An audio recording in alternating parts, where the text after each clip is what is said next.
po. Kasama din po natin dito si Ginoong Roderick Sazon. Siya yung mismong driver nitong truck. Roderick, nung mangyari ba yan, mag-isa ka lang? O... May kasama pong pinate. Oo. Karaniwan, dito ka dumadaan din? Lumulusot ka dito? Oo.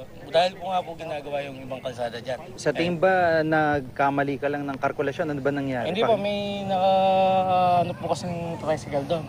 Eh syempre, lilisam ng konti. Iniwasan mo? Oo, kaso nasakto po. Na medyo maano pala doon, yung walang tambak yung ilalim. Siyempre, bibigay po, medyo mabigat yung dahil doon sa bigat, bumigay yung gilid na yun. Nag-balance po. Ganun lang po. Oo. Tapos yun, nag-ano na po, tumumba na dyan.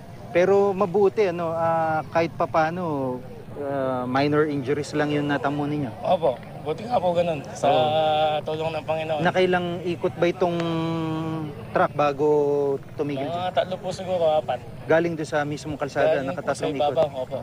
Naano po dahil di gaan nasira yung barrels, medyo gumanyan po. Pagdating dito, nabuhos ng buhangin doon. Pagdating sa ilalim, nakatayo.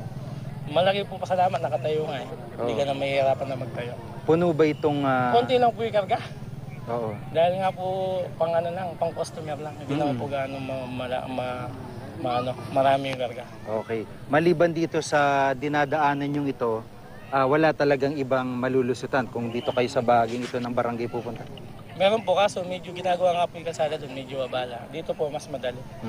Shortcut galing highway? Oo, shortcut galing highway. Anong plano mo ngayon? Dadaan ka pa ba dito o hindi na muna? Ikot na muna? Oo, hindi muna. Papahinga muna. Oo. Maraming salamat, Roderick, at ingat ka sa biyahe. Si Ginong Roderick Sazon, siya po yung mismong driver nitong dump truck na nahulog dito. At hanggang sa mga sandaling ito nga, ay naririto sa mismong palayan yung truck at pagpaplanuhan pa nila kung paano ito mahihila dahil din sa bigat at kitid nung dadaanan niya paahon dito sa dike na kanilang dadaanan din para makalis dito sa barangay nito.